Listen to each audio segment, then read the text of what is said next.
এই উম্মতের জন্য তো সুবাদে আমি এক হাদিস আপনাদেরকে দেখাইতেছি। রসুল কি পাইলাম আর কি করতেছি।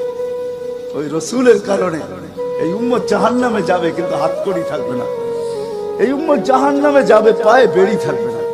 এই উম্মত জাহান্নামে যাবে, গলায় শিকল থাকবে না। এই উম্মত জাহান্নামে যাবে, চেহারা কালো হবে না।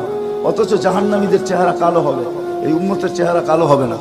একজনের চেহারাও কালো হবে না। ফেরেশতা জিজ্ঞেস করবে, আল্লাহ চেহারা তো ঝকঝকে, গলায় নাই শিকল, পায়ে নাই বেড়ি, হাতে নাই হাতকড়ি, এটা আবার কি পাঠায় দিলেন? তো আল্লাহ জবাব দিবে, আমার বন্ধুর উম্মত, খবরদার। তো ফেরেশতা মালিক জিজ্ঞেস করবে, দারোগা হাতকড়ি নেই কেন? বলছে, যেই হাত উঁচুতে ব্যবহার হয় ওটা হাতে হাতকড়ি লাগে না। যেই পাও মসজিদের দিকে চলে ওই পায়ে বেড়ি লাগে না। যেই কপাল আমার কুদরতি পায়ে জীবনে একবারও আমাকে পাওয়ার জন্য ঠেকায়া দিছে, সেজদা করছে, ওই চেহারা কোনোদিন কালো হয় না, গলায় কোনোদিন চিকন লাগে না। 3 জায়গায় আগুন লাগাবে না, খবরদার। চেহারায়, হাতে, পায়ে, বাকি শরীরে লাগায়া দাও। আগুনকে যখন মালিক হুকুম দিবে ধরার জন্য, আল্লাহ আমাদেরকে শিখায় দিবে, স্মরণ করায় দিবে, আমরা কলেমা পড়তে থাকবো। আগুন আসবে আর যাবে, আসবে আর যাবে, ধরবে না। একবার, দুইবার, 3 বার হবে। মালিক কোরা চার্জ করবে, লাঠি চার্জ করবে, ধরিস না কেন?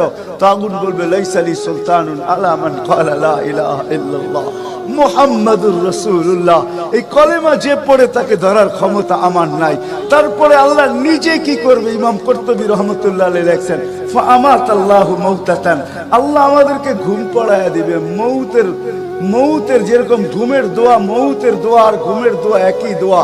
আমরা ঘুমের দোয়া পড়ি, আমুতু আহিয়া, আল্লাহ মরতে চললাম, কাল সকালে উঠাইলে উঠবো, না হলে আর কিয়ামতের আগে উঠবো না। তো ঘুমো মৌত, আল্লাহ ঘুম পড়ায়া দিবে। আযাব ঘুমের ভিতরে কমপ্লিট করে আল্লাহ বাহির করে নিয়ে আনবে।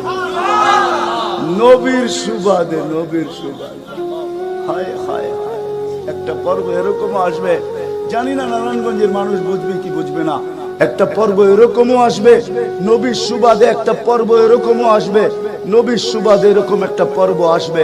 আল্লাহ জিবরিলকে ডাইকা বলবে যে আরশের সাথে কান লাগাও। তো দেখবে যে আরশের সাথে কান লাগা একটা ক্ষীণ আওয়াজ আসতেছে, যেইখান থেকে বলতেছে, হান্নান মান্নান আনকিযনি, ও হান্নান মান্নান আমাকে বাঁচানা। তো জিবরিল বলবে, বড় ক্ষীণ আওয়াজ, হান্নান মান্নান বলে বাঁচাইতে বলতেছে। বলছে, জিবরিল দৌড়ে যাও, আমার বন্ধুর উম্মত আমাকে বাঁচানোর জন্য ডাকতেছে। জিবরিল যাবে দোজখের কাছে, মালিকের কাছে যাবে। মালিক লিস্টি দেখা বলবে, কেউ বাকি নাই, আখরাস তো সবাইকে বাহির করে দিছি। ফিরে আসবে, আবার শোনাবে, আবার যাবে, আবার ফিরত আসবে। তৃতীয়বার এসে আল্লাহর ঠিকানা বলে দিবে, যাও দোজখের ওই অথই তলদেশে যায় দেখো, কয়লার মতো কয়লা হইতে হইতে পোকার রূপ ধরে গেছে, উপরে পড়ে আছে, ওইখানে যে কান লাগাও। তো দুইজনে যে কান লাগাবে, তো দেখবে ওইখান থেকে ক্ষীণ আওয়াজ বাহির হইতেছে, ইয়া হান্নান ইয়া মান্নান আনকিযনি, ও হান্নান ও মান্নান আমাকে বাঁচানা। ওই আওয়াজ আল্লাহর আরশের সাথে এসে টক্কর মারবে, ওইখান থেকে উঠায়া নিয়ে আসবে। বলবে, আমার বন্ধুর উম্মত উঠায়া নিয়ে আস, আমি ওয়াদা করছি আমার বন্ধুকে রাজি করে ছাড়বো। আমি ওয়াদা করছি লা ইউখজিহি ফি উম্মতিক, তার উম্মতের ব্যাপারে আমি কপালে ভাঁজ করতে দিব না। আমার কথা কিন্তু শেষ জায়গায় চলে আসছে। ওই রসুল, ওই নবী আমাদেরকে আল্লাহ দিয়েছেন আমাদেরকে জান্নাতে নিয়ে যাওয়ার জন্য। মেরে দোস্ত, শুধু ওনার অস্তিত্ব না, উনি একটা আদর্শ নিয়ে আসছেন, উনি একটা কেরিয়ার নিয়ে আসছেন, উনি একটা জীবন নিয়ে আসছেন। যেই জীবনের একটা সুন্নত যদি কেউ তার নিজের জীবনে প্রতিফলিত করে, নিজের জীবনে অভ্যাসে রূপান্তরিত করে, আর নিজেকে অভ্যস্ত করে আল্লাহ পর্যন্ত যদি পৌঁছাইতে পারে, খোদার কসম এটার ওয়েট এতটুকু হবে, সমগ্র জগৎ একবার না 10 বারও যদি এক পাল্লায় রাখা হয়, আর ওই সুন্নতকে এক পাল্লায় রাখা হয়, তো ওই সুন্নতের ওয়েট বেশি। সমগ্র জগৎ এক না 100 কোটি বারও যদি হয়, তা সমগ্র ভান্ডারের সাথে যে দাম না হবে, যতটুকু দাম না হবে, আল্লাহ রসুলের এক সুন্নতের এর চেয়েও কোটি গুণ বেশি দাম। বিদায় আপনাদের পায়ে হাত রেখা বলি, আসেন 12 রবিউল আউয়ালের এই রজনীতে, যদিও দিন পার হয়ে গেছে, 13 তারিখের রাত্রে আমরা পড়ে গেছি। ইখতিলাফ হিসাবে 13 তারিখও পাওয়া যায় যে 13 তারিখে আল্লাহ রসুল দুনিয়াতে আসছেন। হতে পারে আজকের রাস্তাও উপরে কিন্তু আমাদের কোনো সামিয়ানা নাই, ডাইরেক্ট আকাশ। আল্লাহ 3 ভাগের 1 ভাগ রাত্রের অতিবাহিত হয়ে গেছে। আল্লাহ এখন প্রথম আকাশে চলে আসছেন, নিজেই আহ্বান করতেছেন, হালমি মুস্তাগফির আগফির আলা। দুনিয়ার মানুষ আসামিকে তালাশ করে ফিরে শাস্তি দেওয়ার জন্য। ও রব্বে কায়নাত নারায়ণগঞ্জের মানুষ প্রথম আকাশে আইসা ডাক দিতে থাকে, কে আসছো আসামি? আমি শাস্তি দিব না, আমি তো মাপের ভান্ডার নিয়ে আসছি, আমি তোকে মাফ করব। তুই মাপ চাইতে দেরি, আমি মাফ করতে দেরি হবে না। গুনার পরিধি যুবকরা কতটুকু তোমাদের গুনার পরিধি কেমন? সমগ্র সৃষ্টি মিলাও যদি সারা জীবন গুনাহ করে, জিবরিল তার জন্ম থেকে মৃত্যু পর্যন্ত যদি গুনাহ করে, সমগ্র ফেরেশতা কেন সমগ্র সৃষ্টি মিলা আল্লাহর নাফরমানি করা ওই পর্যন্ত গুনাহকে পৌঁছাইতে পারবে না, যেই পর্যন্ত আল্লাহ বলতেছেন ওয়ালাউ বালাগাত যুনুবুকা ইনানাস সামা ওমা আশরাকতা বি ফাস্তাগফারতানি ফাগফারতু লাকা ওয়ালা উবালি।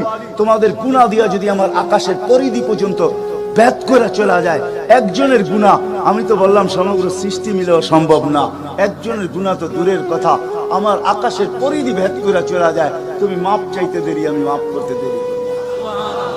এই উম্মত তো মাপ চাইতেও হয় না, নবীর সুবাদে আল্লাহ এই উম্মতকে সুযোগ দিয়েছেন। তরজমা উলামায়ে কেরাম ভালো বুঝবে। আল্লাহ নিজেই বলে, এই উম্মত যখন চিৎকার দিয়া মাথায় হাত দিয়া বসা পড়ে আর চিৎকার যখন দেয়, হায় আমি বুঝি শেষ হয়ে গেলাম, ফালাম্মা তায়াক্কানতা বিল বাওয়ার ওয়া যানানতা আন্নাকা মিন আহলিন নার মানাহতু ইলাইকা রিদওয়ানি ওয়াল্লাইতু ইলাইকা গুফরানি কুলতু লাকা লা তাহজান গফারতু লাকা যুনুবা ওয়াল আওসার ওয়া লিআজলিকা সাম্মাইতু নাফসি আল আজিজুল গফফার। আল্লাহ বলে, এই উম্মত যখন মাথা ধরে চিৎকার দেয়, আমি বুঝি শেষ হয়ে গেলাম। আল্লাহ বলে, আমি আমার জায়গায় থাকতে পারি না, আমি দৌড়ায় ছুটে আসি। আমি আসার আগে আমার মাগফিরাতের চাদর দিয়া একে ঢাইকা নেই, আমার রহমতের চাদর দিয়া, আমার রেজার চাদর দিয়া একে ঢাইকা নেই, মাগফিরাতের ভিতরে ডুবায়া নেই। আমি আইসা পিঠে হাত বুলাইতে থাকি আর বলি, চিন্তা করার কোনো কারণ নাই, তোর ডাক আমাকে থাকতে দেয় নাই, আমি চলে আসছি, আমার রহমতের জোশ চলে আসছে, তুই মাপ না চাইলেও মাফ করে দিলাম। মুহাম্মদুর রাসূলুল্লাহ সুবাদে বিদায় নারায়ণগঞ্জের মানুষ, আমি যুবকদেরকেও বলবো, মা বোনদেরকেও বলবো, সবাইকে বলবো, শুধু আমাদেরকে জান্নাতে নিয়ে যাওয়ার জন্য আসেন নাই, একটা সুন্দর জীবন আমাদেরকে দেওয়ার জন্য আসছেন। 60-70 বছর একটা সুখের জীবন দেওয়ার জন্য আসছেন, 60-70 বছর একটা আনন্দের জীবন দেওয়ার জন্য আসছেন, 60-70 বছর একটা এনজয়মূলক জীবন দেওয়ার জন্য আসছেন। আমরা যেটাকে এনজয় বলি, এটাকে এনজয় বলে না। আপনি আমাকে কোনো থিওরি দিয়া বুঝাইতে পারবেন না। আমি গত মাসের 23 তারিখে আমার 1 মাসের আমেরিকার সফর ছিল, আমি সফর শেষ করে আসছি প্যান্ডামিকের ভিতরেও, এই করোনার ভিতরেও। আমাকে বুঝাইতে হবে না, আমি দুনিয়া চষা মানুষ, আমি চষতে চষতে শেষ করে ফেলছি, আমাকে বুঝাইতে হবে না। আমি মানুষকে বড় কাছের থেকে দেখি, আপনি আমাকে বুঝাইতে হবে না। যেগুলাকে আমরা এনজয়ের সংজ্ঞা দিই, এগুলা এনজয় না। যেগুলাকে আমরা সুখের সংজ্ঞা দেই, এটা সুখ না। যেটাকে আমরা বলি হ্যাপি, এটার নাম হ্যাপি না। আল্লাহর রাসূল এক হ্যাপি জীবন দেওয়ার জন্য আসছেন, এক এনজয়মূলক জীবন দেওয়ার জন্য আমাদেরকে আসছেন, এক সুখের জীবন দেওয়ার জন্য আসছেন, এক সুখের জীবন দেওয়ার জন্য আসছেন। সাহাবারা সুখী ছিল, কসম খোদা। আমরা দৌড়ে দেখছি, কিন্তু আমরা এখন পর্যন্ত কোন ব্যক্তি বুকে হাত দিয়ে বলতে পারবে না যে আমি কোন সম্পর্ক নিয়ে সুখী। কেউ বলতে পারবে না কোন সম্পর্ক নিয়ে সুখী, কেউ বলতে পারবে না আমি অর্থ নিয়ে সুখী, কেউ বলতে পারবে না আমি পদ নিয়ে সুখী, কেউ নিজে বলতে পারবে না এনাফ এই শব্দটা কেউ বলতে পারবে না, সুখী বলতে পারবে না। কিন্তু মেরে দোস্ত, আসেন নবীর আদর্শে আদর্শবান হই, নবীকে চিনি, নবীর ক্যারিয়ার পড়ি, নবীর শান পড়ি, নবীর জীবন পড়ি, তারপরে আমল করি। একটা সুন্নত ঘরে আমল করে দেখেন সবাই মিলা, ওই ঘরের ভিতরে আল্লাহ সুখের বন্যা বয় দিবে, বন্যা। সুখের সুখ হবে না, সুখের বন্যা হবে, বন্যা। সাহাবাদের জীবনে সুখের বন্যা ছিল, বন্যা। ঘরে কিচ্ছু ছিল না, আমি মানি। আজকেও অনেক আলেম ওলামা আছে যাদের ঘরে কিচ্ছু নাই, কিন্তু যা দেখবেন সুখ আছে, সুখ, সুখ রাখবেন না, সুখ আছে, সুখ আছে। কয়জন বলতে পারবেন যে আপনাদের পাও টিপা ঘুমের থেকে উঠায় আর পাও টিপতে টিপতে আপনাদেরকে ঘুম পড়ায়? আলেম ওলামা বহুত বলতে পারবে, যে আমাদেরকে পাও টিপতে টিপতে উঠায়, পাও টিপা টিপা আমাদেরকে ঘুম পড়ায়। এর চেয়ে বড় সুখ কি চান? এর চেয়ে বড় সুখ কি চান? ডেলি মাথায় তেল লাগায় দেয়, পায়ে তেল লাগায় দেয়, আঙ্গুল ভুলাইতে ভুলাইতে ঘুম পড়ায় দেয়। ঘুমাও, সারাদিন পরিশ্রম করে আসো। ওই হাদিসের মেস্তাক, সেটা ফাতেমা রাদিয়াল্লাহু তাআলা আনহা বলছিলেন, খারাজা জাওজুহা মিন বাইতিহা হাসিনা তাতাশাব্বাকাত। আলী তুই ঘর থেকে বাহির হস, আমার দিলটা চুরমার হয়ে যায়। আব্বা শিখায়া দিয়েছেন, আমার দিলটা ব্যথায় ভাঙ্গা পড়ে। তুই কেন বাহির হলি ঘর থেকে? তাতাশাব্বাকাত, আমি রাস্তা দেখতে থাকি, শুধু দেখতে থাকি না, তুই আসার আগেই আমি দরজায় পিঠ লাগায় দাঁড়ায় থাকি। আলী তুই যখন টোকা দেস তো টোকা দরজায় পড়ে না, আমার পিঠে পড়ে, এক টোকায় খুলা দেই। আলী বলে এই জন্যই তো আজ পর্যন্ত কোনোদিন 2 টোকা দিতে হইল না, 1 টোকাই তুমি খুলা দাও। বলে আলী আমি তো রাস্তার দিকে তাকাইতে তাকাইতে কখন যে দরজায় পিঠ লাগায় দেই, আর তোর টোকা এসে আমার পিঠে লাগে, আমি সাথে সাথে খুলা দিই। আব্বা এটাই শিখেছে আমাকে। দিস ইজ লাইফ, এটার নামই লাইফ। আপনি আমাকে লাইফের সংজ্ঞা বুঝাইতে হবে না। আপনি আমাকে রাগ হবেন না, আপনারা আমাকে কোন দুনিয়া দেখাবেন? Canada, America, Australia, Europe, Japan, উন্নত বিশ্ব, চষতে চষতে আমার জুতা শেষ। আল্লাহ আমার মুকাদ্দারে রাখছে চষা। আমি বড় কাছের থেকে দেখি, এইখানে কান্নার অভাব নাই, এখানে কান্না। আমি জানি লাইফ কাকে বলে।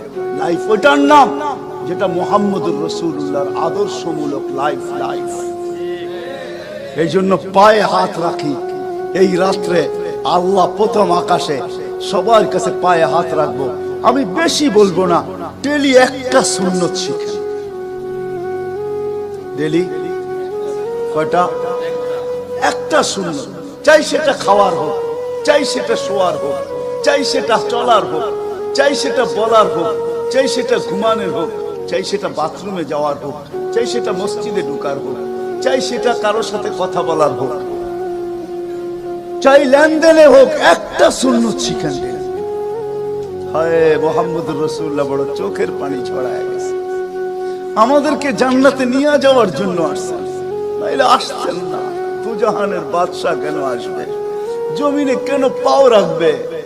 যার রহমতের ভিতরে, যার অস্তিত্বের ভিতরে সমগ্র জগতের অস্তিত্ব লুকানো ছিল। শুধু শুধু আল্লাহ আদম আলাইহিস সালামকে বলেন না, লাউলাহু লামা খালাকতুকা ইয়া আদম। উনি না হইলে তোমার অস্তিত্ব হতো না। লম্বা কাহিনী আমি শর্টে বলতেছি, তোমার অস্তিত্ব হতো না। যার নামটা নিজের নামের সাথে মিলায় রাখছে, এটাই বলে দিচ্ছেন, যুকিরতা ইদা যুকিরতা যুকিরতু যুকিরতা ইদা যুকিরতা যুকিরতু ও যুকিরতা মাই। আমার নাম যখন উচ্চারণ হবে বন্ধু, তোমার নাম উচ্চারণ হবেই। আমি আমার নামের সাথে তোমার নামটা মিলায় রাখছি। যাকে আল্লাহ 1000 বছর সৃষ্টির 1000 বছর আগে, যার আল্লাহ পরিচয়ের ডঙ্কা বাজাইতেছেন, ইয়াসিন 1000 বছর আগে পড়ছেন, তখন আল্লাহ বসাইতেছে ইয়াসিন আল কোরআনিল হাকিম। আমি তো বলি উলামা বুঝবে, ইয়াসিন আল কোরআনিল হাকিম ইন্নাকা লামিনাল মুরসালিন। আমি তো বলি ইন্নাকা ওকে বলা চলে যে সামনে উপস্থিত বসা। আরবি গ্রামার এটাই বুঝায়। আল্লাহ মনে হয় বন্ধুকে সামনে বসাই বলতেছিলেন ইন্নাকা লামিনাল মুরসালিন। আমার মনে হয় পেটে হাত রাইকেই বলতেছিলেন ইন্নাকা লামিনাল মুরসালিন। বন্ধু আপনি নবী হিসাবে প্রেরিত বন্ধু। ওই রাসূল কি রাজি? একটা সুন্নত শিখবেন। হ্যাঁ, কে কে ওয়াদা করতে পারেন? ওয়াদা, কিন্তু ওয়াদা দূর দূর পর্যন্ত। যদি নবীর মোহাব্বত থাকে আপনার ভিতরে, একটা সুন্নত ডেলি শিখবেন। ওটাকে নিজে জীবনে অভ্যস্ত হন। নবীর যুবকদের পায়ে হাত রেখা বলে শিখো, নবীর কেরিয়ার শিখো, নবীর শান শিখো। ফেসবুকে উল্টা পাল্টা জিনিস দেখো না, উল্টা পাল্টা প্রচার করো না, নবীর শান প্রচার করো। নবীর শান শিখো। আমাদের কোন নবী, কোন নবী আল্লাহ দিয়েছেন, তার শান শিখো, তার শান প্রচার করো, তার ক্যারিয়ার প্রচার করো। নবীর খাওয়া কেমন ছিল? হায় হায়, শুধু শুধু আল্লাহ বলেন না ইন কুনতুম তুহিব্বুনাল্লাহ ফাত্তাবিউনি ইউহিব্বুকুমুল্লাহ। শুধু আল্লাহ ভালোবাসবে না, তোমাকে চুমা দিবে না, তোমাকে বুকে জড়াবে না, তোমাকে আল্লাহ নৈকট্য দিবে না, বন্ধুত্ব দিবে না, ওয়া ইয়াগফির লাকুম যুনুবাকুম। আল্লাহ ওয়াদা করতেছে গুনাহ মাফ করলেও মাফ, না করলে তো নাই, করলে মাফ মাফ মাফ মাফ মাফ। কেন? ওয়াদায় সিগনেচার করে, ডিডে সিগনেচার করে ফেলছি, আমার বন্ধুকে আমি লজ্জিত করব না। হায় হায় হায়, কিয়ামতের দিন যার আমলনামা সামনে ঝুঁকবে না, আল্লাহ রাসূল দাঁড়ায় আল্লাহর দিকে দেখবে আর বলবে আমা কুনতা লা ইউখজিকা ফি উম্মতিক, আপনি কি বলেন না যে আপনি আমাকে উম্মতের ব্যাপারে লজ্জিত করবেন না? পাল্লা তো সামনে ঝুঁকে না, কি করব?